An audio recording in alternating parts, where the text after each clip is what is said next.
Okay. Good morning to everyone. Gandang umaga sa lahat sa buong mundo. So, maybe right now, aware na kayo sa pangyayari sa buong Pilipinas ngayon. If you are outside the Philippines, nasa napakadelikadong sitwasyon ng Pilipinas ngayon.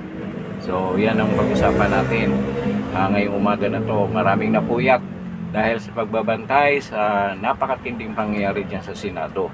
At ngayon, lalong maraming nanawagan para proteksyonan natin ang ating Senado. Not only particularly sa safety ni Senator Bato, kung hindi yung institusyon na matagal na nating ginalang at inasahan na gumawa ng mga batas para sa kabutihan ng ating bayan. At ngayon, they are in a siege. Pilit silang patahimikin. So kailangan ng tulong ng mga taong bayan. Kung kayo wala naman kayong ganong ginagawa sa bahay or whatever, or you're not working, this is the time that you will show your support para naman mapanatili natin ang demokrasya sa ating bayan. Hindi tayo matulad ng Iran na napabayaan ang kanilang demokrasya at ngayon nagkaroon sila ng malaking sigalot. So, marami nang lumabas na mga videos, everything, na mga information that should be shared para that inform a lot of people kung ano ba talagang totoong nangyayari. Nakikita natin at most of them are true. But alam na natin kung sinong mastermind. But these are not enough. Kasi, and this is not over para sa akin. Meron pang mga plano nito dahil hindi titigil ito kung hindi makuha ang kanilang ultimate goal na talagang patahimikin yung Senado na yan. In whatever way, in whatever kung ano mang kapalit, ibig sabihin. So,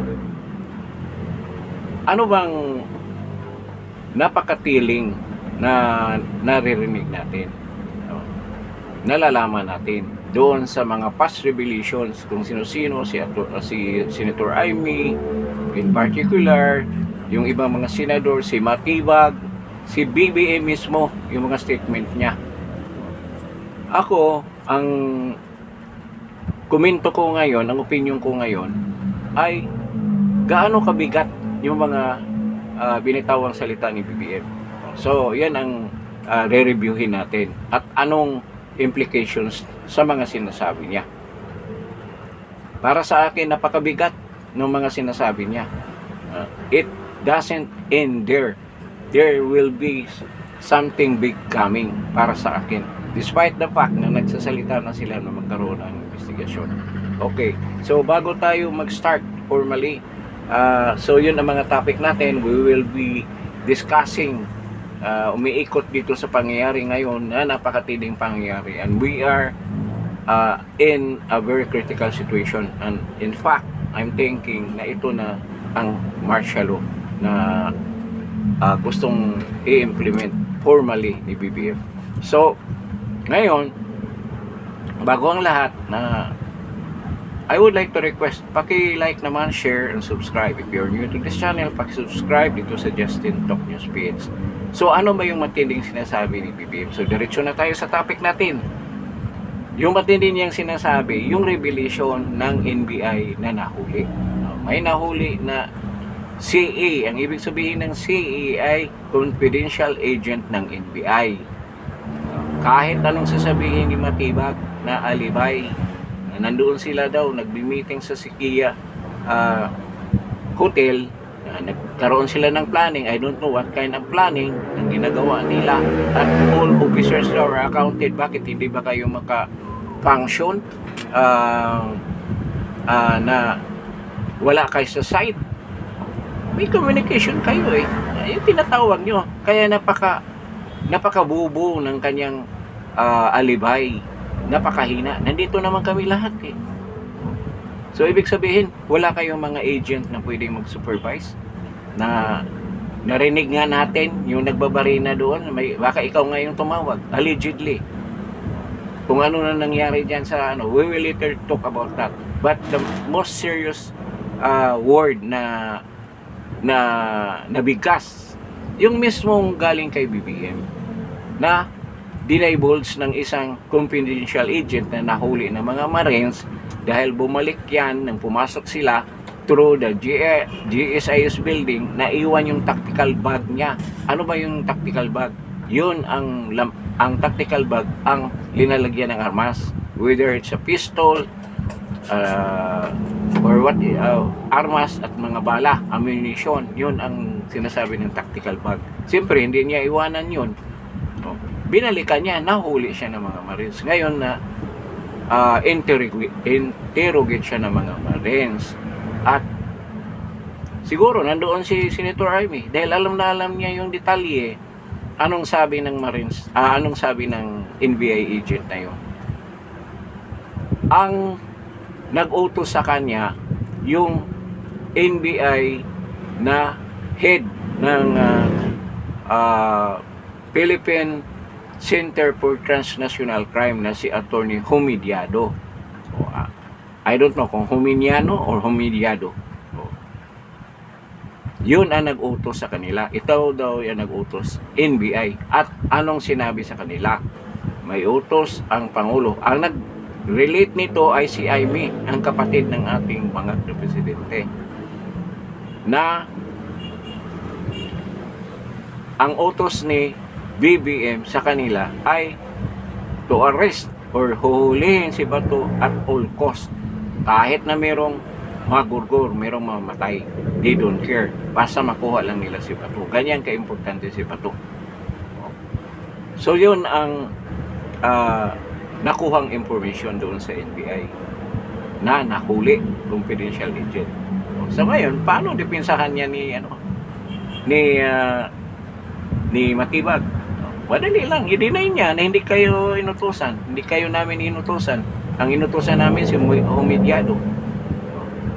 At yung direct order na yun ay galing kay BBM. Imagine at all cost, kahit sino mamatay dyan. Kaya yung lahat na insidente dyan na pangyayari, yun ang produkto doon sa utos. Anong inutos? Talagang gagawin ng NBI dahil si BBM na ang presidente ng may utos di umano, according to his sister na si Amy. Yun ang nakuha nilang information doon sa nahuling confidential agent ng NBI. So anong ibig sabihin? Himay-himayin natin.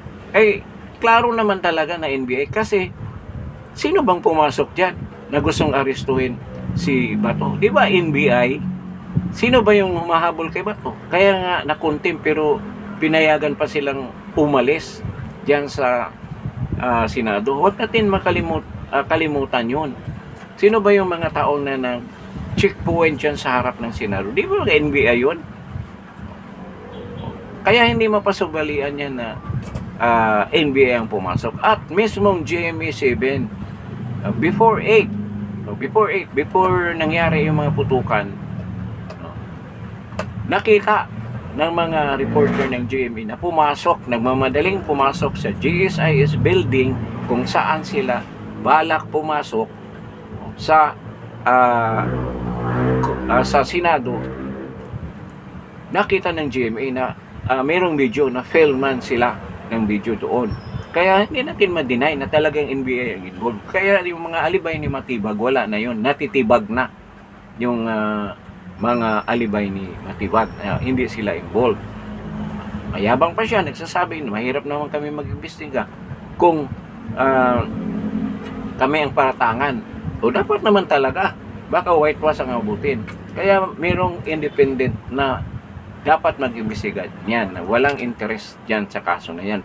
Pero I don't know kung anong department ngayon ang walang interest. Even we say na si John Vic Remulla is interested about the case. Pero sino ba si John Vic? Di ba kasama yun sa pagplano, sa pagkidnap ni President Duterte? Kasi the same script ang ginagawa nila. Ngayon, pumalpak lang dahil nakahanda na yung mga tao. Alam na ng mga tao kung anong gagawin nila dahil may president. Oh. Nag-appear din si Teodoro na dinawagan nga ng mga senador. Ang hindi lang ang kapalit ni Torre doon sa PUGC SIDS ay si Matibag. Yun din. Ngayon, hindi lang sila makapasok dahil mayroong nagprotekta na mga Office of the Sergeant at Arms. Mga USAA doon at saka mga Marines na nakalagay na talaga doon. Ngayon ang sinabi ni Bongbong na reason, gusto niya pahiwating na sila nagbarilan sa sarili nila. Nakita na nga sa video na pumasok talaga sila. Yung binabari na doon sa G6, yung pintuan na nakasara na. Kasi yun ang way nung buo pa yung building, wala pa yung Senado, pwede kang dumaan doon papunta ng Senado. Yung pintuan, ang binabari na doon, yung padlock, yung hawakan para mabukas. Kaya doon dumaan yung mga NBI. At hindi mo ma-deny, may video, naka-uniforme ng NBI. Yung iba naka-plain clothes, mga CA, yung mga confidential agent, at mga armado. May mga uniform nakita sa video. At naka-receive pa sila ng tawag. Nagkaroon ng instruction kung anong gagawin. Nagsabi yung isang agent doon, baka yung team leader, na okay na, wala ng problema. Ayos na namin lahat. Kaya pumasok sila doon. At hindi nila akalain, sasalubungin sila ng mga Marines at yung mga USAA security na nagkaroon ng barilan. Ang ano nga doon, dahil ang mga USAA agent, walang mahabang mga baril. Puro handguns lang. I don't know, yung mga Marines, baka ang Marines ang meron. So, nagkaputukan. Nagkaputukan yun, ganyang kahaba. Drama lang daw yun. Paano mangyari? Ang video will prove na hindi yan drama, ang barilan na yun. Baka nga doon sa mismong barilan, mayroong mga video na lalabas later on sa investigation. So, yun ang nangyayari. Nakikita natin, previously, pumasok ang NBI, hinabol si Bato, gustong arestuhin. Nang hindi nila makuha, ito, ang mga presidente, nag-utos, nag-get, arrest, hulihin si Bato at Pulcos, kahit sinong mamatay. Walang problema, basta makahuli lang si Bato. Kasi hindi rin naman, ito kasi ang balak nila talaga. Hindi lang tatakutin. Sa words na yan na sinasabi ni BBM, ngayon, endanger na lahat na senators. Lalo na si Senator Marcolita. Kasi para sa akin, itong lahat, it boils down not only to the impeachment ng BP Inday Sara, kung hindi sa investigation sa flood control dyan sa Blue Ribbon Committee. At delikado talaga si Senator Marcolita. Ngayon, wala nang pakialam eh. Alam naman natin ang utak ng ating bangag na BBM. They don't care kung anong mangyayari. Basta lang matupad ang kanilang plano at mawala na yung sagabal na yan sa kanila. Sino bang sagabal yan? Yung mga senador. Kaya nga sabi niya, kahit sino mamatay, sinong present doon sa loob ng Senado na yun? Di ba mga senador? They're willing talaga na buburahin itong mga senador na to. Para nga, doon sa butuhan sa impeachment, wala ng senador, maubos na yan. Or matatakot. Di pa nga natin alam kung nagkaipitan yun, baka may senador na na-hostage doon, kung nakapasok sila in mass, kung marami sila, o kung maipit na sila doon, pwedeng maging hostage yung mga senators at pwedeng mayroong madaling senator doon. At tandaan natin, ang naiwan doon puro yung present majority na mga senators. Sino yun? Yung bumoto na 13, I don't know kung kompleto sila, na bumoto for the change of presidency na si Alan Peter Cayetano. Yung majority, yung minority, umalis, nakatanggap pa nga ng nakatanggap pa ng tawag galing sa labas na umalis na kayo dyan dahil magkagulo dyan. So alam nila na mangyayari dahil plinano. So, ang sabi pa ni Bongbong, 2 hours na ako nagmamonitor dito. Sabi ni Bangag, you have not called para mag-cool down ang situation, makontrol. Alam mo na pala na may kaguluhan. Di ba? Pinadala niya si Junbik. Pagdating doon, wala daw alam. Isipin mo, the same people, si Junbik, si Teodoro, si BPM, si Remulla lang ang wala doon. Yung ombudsman ngayon at si Anyo, silang 5 ang nagplano para i-kidnapin si PRRD. At the same people ang nagpaplano ngayon. At ngayon napakatindi. They don't care kung sinong mamatay dyan. Baka na ang instruction na dalihin yung ibang senator dyan para mabawasan yan. Mabawasan yung numbers. Ganyan ka-extreme ang pangyayari. Sinabi, kahit sino ha, they don't care kung sinong magurgur, sinong mamatay dyan. Anong ibig sabihin?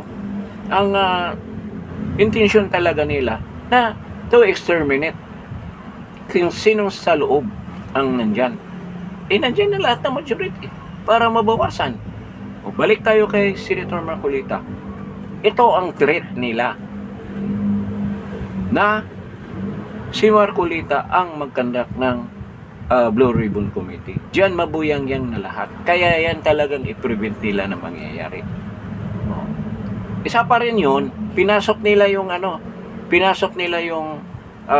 impeachment case na alam naman nila hindi mananalo. Kailangan 16. Paano maging 16 yan? 13 yung bumuto diyan sa presidency. Para ma-divided ang time ng Senado at hindi na ma-discuss yan. Puro na lang impeachment. Pero hindi eh. Dahil sa tingin ko, umaga ang BRC committee na we are expecting ngayong Lunes may deklara si Senator Marcolita na magiging chairman dyan. So, para sa akin ang delikado si Marcolita. Para hindi matuloy yung BRC hearing sa flood control. Kasi ngayon pa lang, they don't care eh. Kung sinong madali dyan eh. Basta makuha lang si Bato. Kasi, pag madala na sa dahig si Bato, minus na naman yan. Doon sa butuhan. Kung mawala si Bato, pwede magkaroon ng resolution na wala na yung isang senador, hindi nila na sahig, magkaroon tayo ulit ng, maybe they will try, kasi may dalawang nag-abstain. 9 sila, pero 11 pa rin sila eh. Kahit makumbinsi nila si si Subiri at saka si itong traidor din na, hindi sumama sa kanyang kapatid na si GB Ercito, 11 pa rin sila. So, posible may tatakutin na naman sila dito sa minority. Probably si Jinggoy at saka si Chis Escudero. Yun ang gagawin nila or dadalihin nila. Kaya ngayon tuliro na ang administrasyon ng Malacanang. So, this is very dangerous dahil desperado na sila, lalo na si Bangag. Desperado na kung anong pinagplaplano. Kasi yun, after na pumasok sila na hindi nila nakuha si Bato, itong binalak at all cost. You can imagine that at all cost, kahit sinong mamatay. They don't care. Basta makuha lang si Bato. So, dalawang purpose. Baka may dadaliin silang senador noon. Not only Bato ang kukunin nila. Baka dadalihin nila si Bato kasi lalaban si Bato eh. Swerte lang nandoon yung mga Marines na pumigil sa kanila. Nakita siguro nila na merong kalaban, meron talagang pipigil sa kanila, kaya nag-back out sila. Yung mga NBI. At hindi naman battle tested yung mga NBI. Sa ngayon, nakita ko yung mga NBI na yun, mga CA, gusto siguro mga agent, mga confidential agent na hindi pa, kadalasan yan, hindi naman talaga full-fledged agent, NBI agent. Sumama yan para magiging agent talaga. Yung katotohanan dyan. So, yun hindi naman sila battle train. Mga abogado yan. Karamihan ng mga NBI agent. O kung saan galing yan. Ang training lang niya sa intelligence. Wala namang matinding experience sa totoong bakbakan. Kayang-kaya sila ng Marines. Kakainin sila ng Marines. Lalo na napapahiya yung USAA. Na nagalit si Bato doon kay sa Munti. Na hindi siya pinoprotektahan doon sa takbuhan. Bakit walang USAA doon na pumigil doon sa mga gusto maghuli sa kanya ng mga NBI? Hanggang doon sa stairway papunta ng Session Hall, walang nakikitang USAA doon. Kaya yun ang samang loob ni Bato. Kaya ngayon gustong bumawi yung USAA. So, ang pag-usapan natin yung nangyari talaga. We will not talk anything. Ito napakaseryoso. Ang tingin ko nito, talagang hindi titigil yan kung hindi mabawasan yung mga senador at matigil na yung susunod na mga investigasyon dyan sa Committee on chairman, expected na chairman na si Marcolita. Kaya dapat mag-ingat siya Marcolita. Even Alan Peter Cayetano at ibang mga ibang mga senator niya na very vocal. Kahit na si Aimee, kapatid yan, pero she is not safe. Sa totoo lang, kaya yan. Kaya kung darating na sa point yan na isang madali dyan, magdeklara ng martial law yan, state of emergency, sigurado yan. Kaya yun ang mga steps Ngayon, maraming pupunta doon. Hindi natin alam kung magkagulo ba o hindi. Pwede rin yan ang reason na mag-declare ng state of emergency. Or merong kuritami. O dyan sa kasi meron ng reason sabihin na magsistage naman sila ng kudita na kunwari merong tagalabas na nagkukudita sa kanya na nasa wata nila. So, they have si Bangag meron ng reason mag-declare ng state of emergency. Ang sa atin, forward-looking tayo. One step ahead tayo sa kanila. Yun ang importante. Anong gagawin natin kung ganyan ang mangyayari? Dapat lumabas na talaga mga tao. That is the only way na mapigilan natin yung mga yan. I don't know kung ang military patuloy na mahati. Kasi ngayon ang balita ko, nandito tayo sa Global City hati ang military ngayon. Ang active service. Pati generals, hati yan. Nahati na yung Sidney Browner at marami doon sa Sidney Browner ng mga NCO ay ganyan ang sentimento. Nandito na sa side ng mga majority congressman. Kaya nakikita natin kung paano na-polarize ang ating bansa. At ito nga, papunta tayo sa napakatinding sitwasyon. Kasi hindi titigil yan pag hindi nila makuha ang kanilang purpose.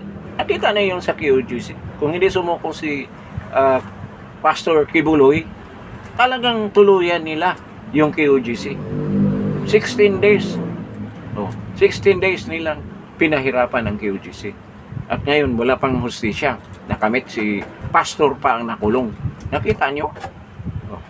So, yan ang sa tingin ko, ang opinion ko na ito ang babantayan natin na mangyari, na magkaroon ng other casualty dito.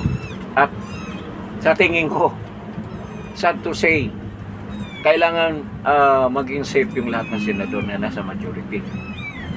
Wala silang purpose kung pwede pa sabugan ng yung session hall. Sa tingin ko, gagawin nila yan.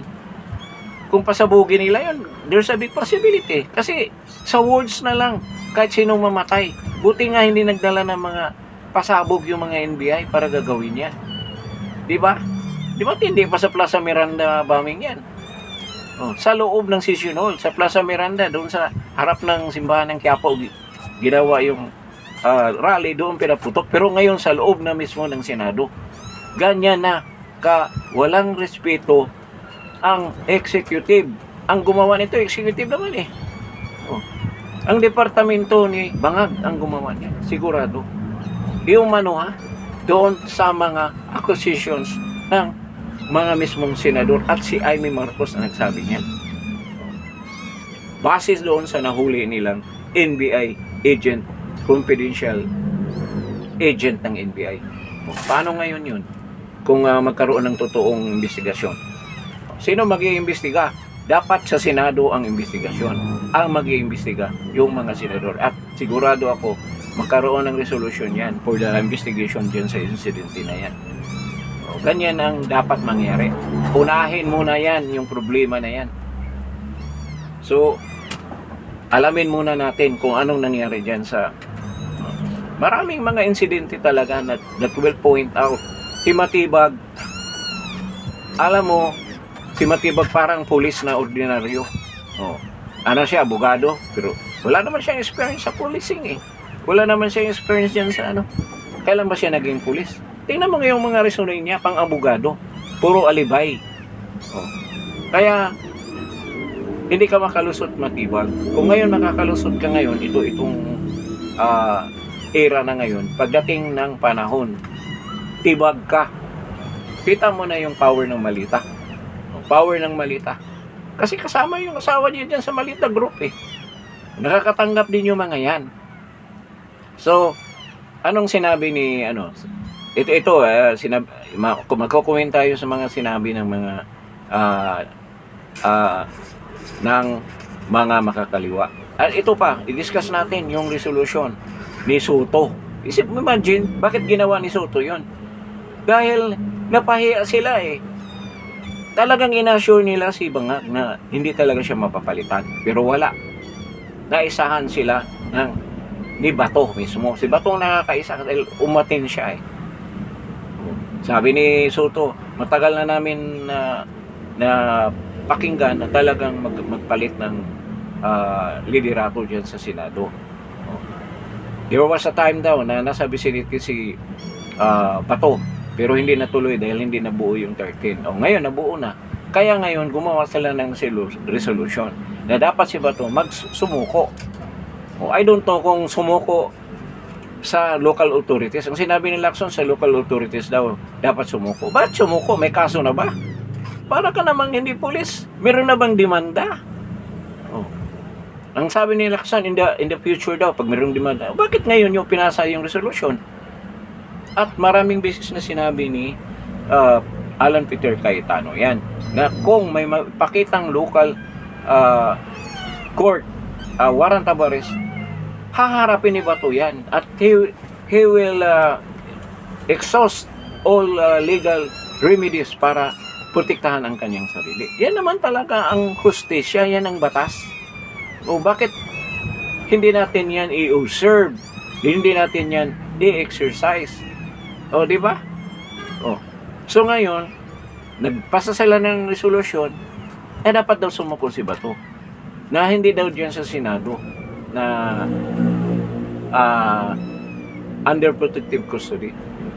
Meron kang pinirmahan na resolution number 44 na walang Pilipino na basta-basta extraordinary rendition dalhin sa ibang bansa kung hindi dadaan sa competent judicial court.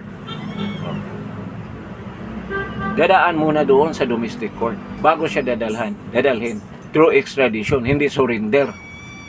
Sinong pumirma dyan sa resolution? 5 lang sila. Of course, si Tito Soto, si Lacson, si Kiko Pangilinan na nagsulat dyan. Siya nagsulat dyan. Si Bam Aquino, of course, si Risa Ontiveros. So nakikita na natin.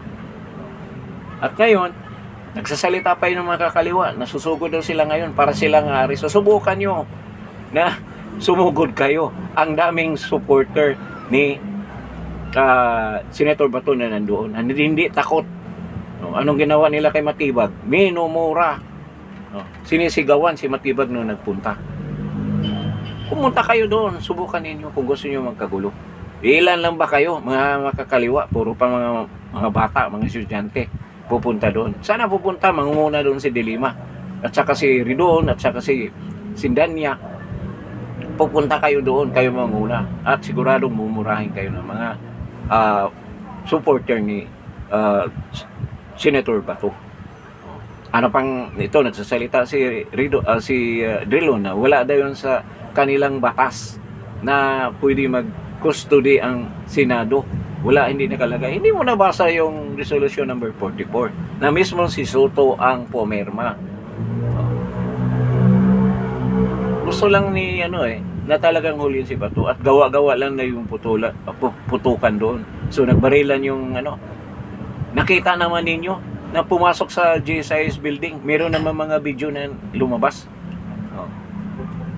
Nakita naman yung NBI na talagang gustong hulihin si Bato. At narinig naman ninyo sinabi ni Irwin na talagang hulihin si Bato at all cost.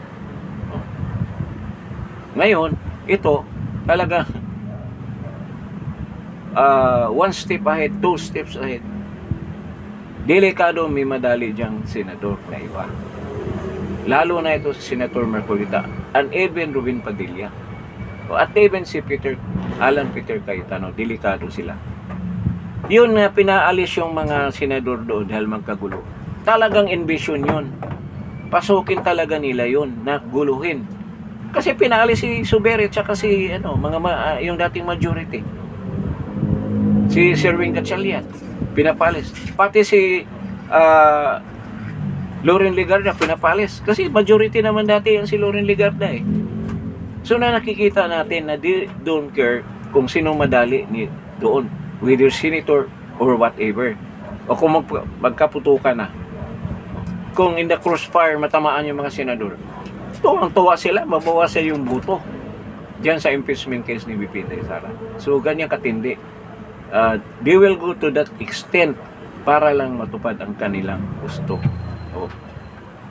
Alas 4 pala, pinapalis na yung NBI. Tapos sabihin mo, hindi involved ang NBI. Anong sabi ni BBM? Umalis na kayo dyan. So, alam mo pala 2 hours ka na monitor.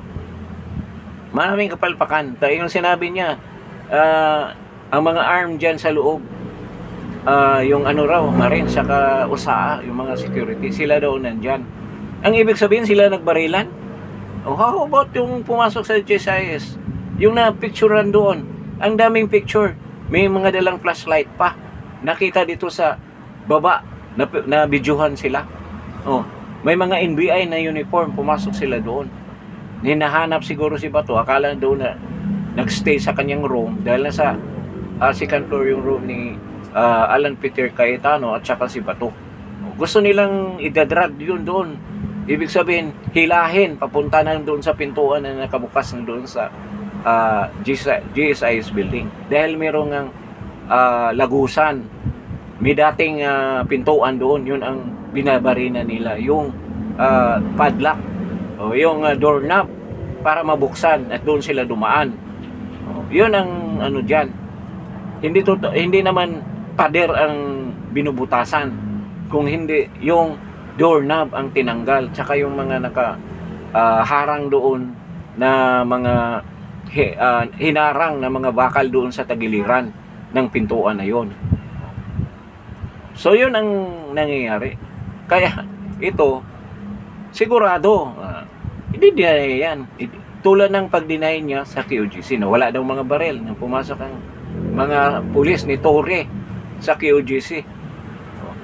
Parehong script, may barina, pero matindi si Torre, naghuhukay dahil may heartbeat daw. Nakikita nyo, the same style at the same denial. Ngayon nagdi-deny na, hindi daw pamahalaan ang gumawa nito. Sino pa?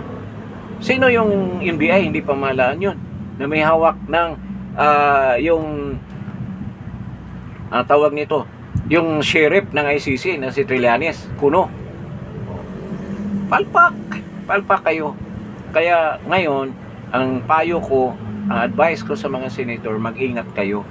Baka kayo ang gawing dahilan na magkaroon ng state of emergency ang Pilipinas. Kaya delikado talaga ang sitwasyon ngayon, itong panahon na to, dahil hindi sila titigil. Tuloy-tuloy ang kaguluhan na yan. Kahit na sabihin natin ng Supreme Court, magdesisyon ng TRO, hindi nila susundin yan, sigurado ako niyan. They don't care about the Supreme Court. Ngayon, sa panahon na ito, wala silang pakialam dyan sa Supreme Court. Hindi sila takot kung anong decision ng Supreme Court. Tingnan natin. Mayroon silang gagawing bagay na maalpasan nila yung TRO na yan. Na sigurado naman ako, i-issue ng Supreme Court yan. Dahil nakikita natin ang paglabag sa batas sa ginawa nila. Doon pa lang sa pag-aristo ni Bato na walang klarong warrant of arrest na in-issue. Nakita na natin. Sana ito magkaroon ng effect doon sa pagkidnap nila kay PRRD. Sana ito pakinggan ng ICC kung totoo silang nagpataw ng hustisya.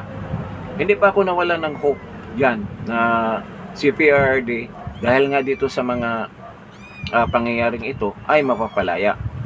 Pero ang the best way talaga kung magpalit ng administration at mismong ang administration na nag-surrender kay PRD ang magdidiman na ibalik na si PRD.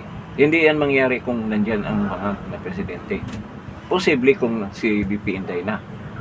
Napapauwiin ang kanyang ama na wala namang kasalanan. Kung gustong magkaroon ng paglilitis, tulad sa request ni Attorney Torion at ni Bato na dito ang pag-hearing ng kanyang kaso doon sa mga kasong sinampas sa kanya with regards to EJK na hanggang ngayon wala pang nagsampa ng kaso sa kanya. Di ba yung dinala doon si PRD sa ICC, sinabi na wala daw mga ebidensya. Ngayon, nagkaroon ng ebidensya doon sa ICC. Dapat isampanan nyo yan dito. So, yan ang ngayon, pangyayari. Kaya, mag-ingat ang lahat ng mga senador. Wala sila bang ibang purpose para matigil ang BRC hearing ni Marcolita. So, hanggang dito na lang siguro tayo. Abangan natin kung anong mangyayari ngayong araw na ito. I don't know. Meron bang hearing ngayon? Meron yata. Merong session ang Senado. Today is Thursday. So, meron pang hearing ang Senado. So, abangan natin anong pangyayari. Ano na namang gagawin ni Bangag para mapulpil ang kanilang intensyon. Huwag kayong maniwala sa pinagsasabi niya. Ito, we're going to the dogs na talaga sa pangyayaring ito. So, hanggang dito na lang tayo for this episode. Marami na na-discuss about this, mga specific na pangyayari. So, alam na niyo yung lahat. I don't want to release any video dito dahil delikado tayo. Alam naman natin kung anong style ng pamahalaan na to. Purely opinion lang tayo dito. We're commentaries lang para medyo makaiwas tayo sa cyber libel. Alam ko, sunod nilang titirahin dyan ang mga vloggers para mapatahimik. Kasi, ang una nagbubulkar lahat ng mga vloggers, mga videos ang bagaling yan sa mga vloggers. Kaya, malamang yan ang sunod nilang target. So, dito sa Justin Talk News page, I hope you will patronize Justin Talk News page. At maraming salamat sa pagdalo ninyo dito sa Justin Talk News page. At before leaving this channel, kindly press that like, then share this video, and then if you are new to this channel, Justin Talk News page, paki-subscribe naman. Maraming salamat sa inyo. This is Justin Talk News page. Good morning at take care na lang. Ingat-ingat. Kung pupunta kayo sa rally, mag-iingat tayo. Dadalo din tayo dito. Meron lang meron confidential lang ng konti. So para makakuha tayo ng information about what will happen today diyan sa Senado. Maraming salamat at good morning sa ating lahat. Salamat po.